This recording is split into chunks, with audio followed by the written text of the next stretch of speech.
અમદાવાદમાં જગદીશ પંચાલની એએમસીના અધિકારીઓને સ્પષ્ટ સૂચના। ચોમાસામાં નાગરિકોને ઓછામાં ઓછી હાલાકી પડે તેનું ધ્યાન રાખવા માટે સૂચના। વરસાદી પાણી ભરાય ત્યારે ડ્રેનેજ બેક ન મારે તેની કાળજી રાખવાની સૂચના। તો વૃક્ષ ધરાશાયી થવાની ઘટનામાં તાત્કાલિક ધોરણે ગ્રીન વેસ્ટ હટાવવાની પણ સૂચના અપાઈ। જે રોડ રસ્તાના ખોદકામ ચાલુ હોય ત્યાં પુરાણ કરવાની કામગીરી કરવાની પણ સૂચના આપવામાં આવી। તો ખારીકટ કેનાલ ઈસ્ટર્ન ટ્રંક લાઇનની કામગીરી અંગે પણ સમીક્ષા કરવામાં આવી। ગયા વર્ષે ચોમાસામાં ગોપાલ ચોકમાં બનેલી ઘટનાનું પુનરાવર્તન ન થાય તેની કાળજી રાખવા સૂચના અપાઈ। સ્લમ વિસ્તારમાં ફોગિંગ અને ક્લોરીન પહોંચાડવા આરોગ્ય વિભાગને સૂચના આપવામાં આવી। તો ઓઢવ, વિરાટનગર, ગોમતીપુર, અમરાઈવાડીમાં પાણી ભરાઈ જવાની સમસ્યા થઈ જશે। તો વિરાટનગર વોર્ડમાં 7, ઓઢવમાં 5 સ્થળો ઉપર પાણી ભરાઈ શકે છે। આ વિશે વધુ જાણકારી મેળવી અમારા સંવાદદાતા કુશાંગ ફોન લાઈનથી જોડાયા છે। કુશાંગ, જે રીતે જગદીશ પંચાલે એએમસીના અધિકારીઓ સાથે બેઠક કરી અને શું સૂચનાઓ આપવામાં આવી છે?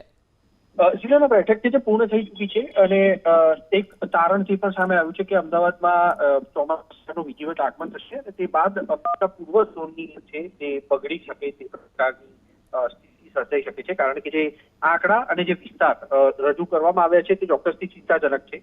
ઓઢવ, વિરાટનગર, ગોમતીપુર, અમરાઈવાડી જે નિકોલ વિધાનસભામાં આવતા વિસ્તારો છે ત્યાં આગળ 16 લોકેશન એવા છે કે જ્યાં આગળ ઓછામાં ઓછો 1.5 કલાક અને વધુમાં વધુ 2.5 થી 3 કલાક સુધી પાણી છે તે ભરાઈ જાય તે પ્રકારની શક્યતાઓ અમદાવાદના ઇજનેર વિભાગ તરફથી વ્યક્ત કરવામાં આવી છે। ઇન્દ્રપુરી વોર્ડની વાત કરીએ તો ઇન્દ્રપુરી વોર્ડમાં પણ મચ્છરજન્ય રોગચાળો પકડ્યો હોવાની અને તેની સાથે ડ્રેનેજ લાઇનની જે કામગીરી છે તેને લઈને જગદીશ પંચાલે ઇજનેર વિભાગને આકરા શબ્દોમાં ટકોર પણ કરી છે। તેની સાથે નાગરિકોને ચોમાસામાં ઓછામાં ઓછી હાલાકીનો સામનો કરવો પડે અને પાણી છે તે ઓસરી જાય તે પ્રકારની સૂચના આ બેઠક છે તેમાં આપવામાં આવી છે। વૃક્ષ ધરાશાયી થયા હોય તેવી ઘટનામાં પણ તાત્કાલિક ધોરણે તેની ડાળીઓ અને ગ્રીન વેસ્ટ છે તે હટાવી દેવા માટે સૂચના આપવામાં આવી છે।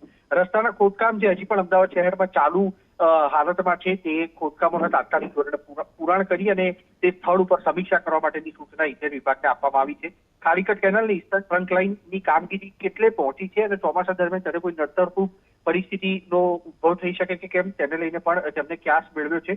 ગોપાલ ચોક જેની એબીપી અસ્મિતા સહિતના તમામ મીડિયા અહેવાલોમાં નોંધ લેવાઈ હતી, જ્યાં આગળ ચોમાસા બાદ પણ ડ્રેનેજના પાણી છે ઉભરાયા હતા, તે પ્રકારની પરિસ્થિતિનું પુનરાવર્તન આ વર્ષે ચોમાસા પહેલા અને ચોમાસા બાદ પણ ન થાય તે તમામ બાબતોની ધ્યાન રાખવા માટે અને કામગીરીઓ સમયસર પૂર્ણ કરવા માટે નિકોલના ધારાસભ્ય જગદીશ પંચાલે અધિકારીઓને સૂચના આપી છે। જી આભાર કુશાંગ, તમામ જાણકારી આપવા માટે।